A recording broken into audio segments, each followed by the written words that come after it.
Kita berdoa, kasih karunia dan damai sejahtera dari Allah Bapa dan dari anaknya Tuhan Yesus Kristus.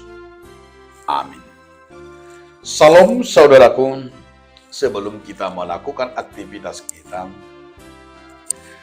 mendengarkan firman Tuhan hari ini yang tertulis dalam kitab Yohanes pasal 4 ayat 24. Allah itu roh, dan barang siapa menyembah Dia harus menyembahnya dalam roh dan kebenaran. Todido anggo debata. Asa akan martangiang tu ibana. Patut martangiang di bagasa todi dohot haji tongan. Demikianlah firman Tuhan. Saudaraku, dalam nama Tuhan Yesus Kristus, Yesus mau memberikan gambaran kepada kita. Orang-orang yang hidup di dalam roh dan kebenaran. Artinya penyembahan dan puji-pujian kita akan terlihat sebagaimana kita mengenal Tuhan, menyembah dalam roh dan dalam kebenaran. Agar orang yang menyembah dalam roh dan kebenaran itu orang-orang yang dikuasai oleh Roh Kudus. Orang-orang yang dikuasai di dalam kebenaran.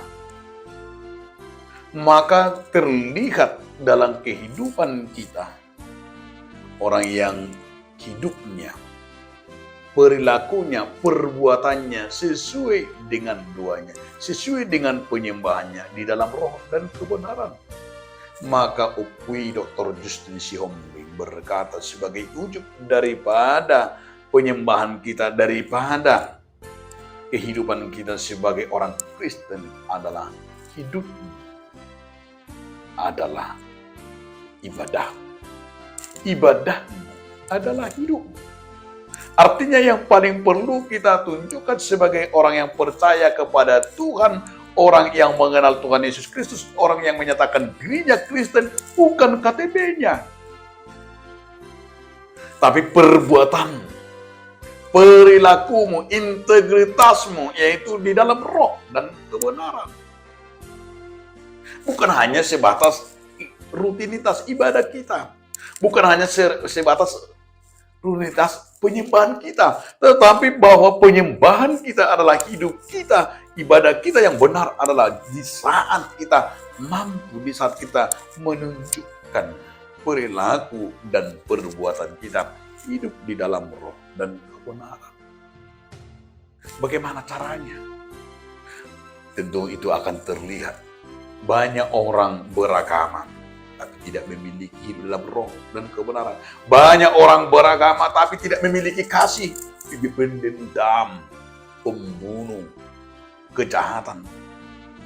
Orang yang menyembah, orang yang beragama itu bukan seperti itu. Yang beragama itu adalah menyembah Allah harus terlihat kasih. Untuk apa dia menyembah Allah tapi sifatnya membunuh, kebencian, dendam, kemarahan. Tuhan apa seperti itu yang kita sembah? Berarti Tuhan boneka-boneka. Tuhan yang kita sembah adalah Tuhan yang menyalurkan berkatnya, menyalurkan kasihnya di dalam roh dan kebenaran. Karena roh itu adalah damai, roh itu adalah kasih sayang, roh itu adalah kesetiaan, roh itu adalah sukacita, roh itu adalah pengendalian diri. Jadi bukan hanya sekedar beribadah datang, menyembah pertanyaan, tapi perilakunya jahat, mencuri, berbohong, memanipulasi. Untuk apa? Tapi penyembahan sebagai kita adalah orang anak Tuhan, hidup kita harus bisa menjadi khotbah kepada orang. Dan khotbah kita itu sebagai perilaku dan perbuatan kita. Jadi sia-sia kita beribadah terus, tapi sifat kita berbohong, berbuat jahat, membenci. Kita benci kepada orang lain, apalagi hanya dibilang Piala Dunia U20. Saya nggak ngerti apa hubungannya, sampai kita tidak mau menerima tuan rumah, padahal sudah begitu capeknya pejabat-pejabat kita untuk membuat Indonesia semakin maju. Tapi karena ada kebencian, karena ada sesuatu politik yang tidak bagus. Padahal kita ini semua adalah manusia diciptakan Tuhan, hanya berbeda. Perbedaan itu Tuhan yang buat. Makanya perbedaan itu jangan lihat dari kebencian. Berbeda-beda dunia ini. Berbeda sukunya, berbeda agamanya, berbeda bahasanya, berbeda statusnya, semuanya berbeda. Tapi perbedaan itu Tuhan yang menciptakan, saudaraku. Bukan kita yang menciptakan, Tuhan. Maka kita imago Dei, segambar dengan Tuhan. Kita semua inilah manusia yang diciptakan Tuhan di dunia ini. Berbeda agama, berbeda semuanya. Tapi Allah sebagai penyembahan kita harus di dalam roh dan kebenaran. Maka tentu tidak ada kejahatan di bangsa kita ini jika kita hidup di dalam roh Tuhan dan di dalam kebenaran. Amin.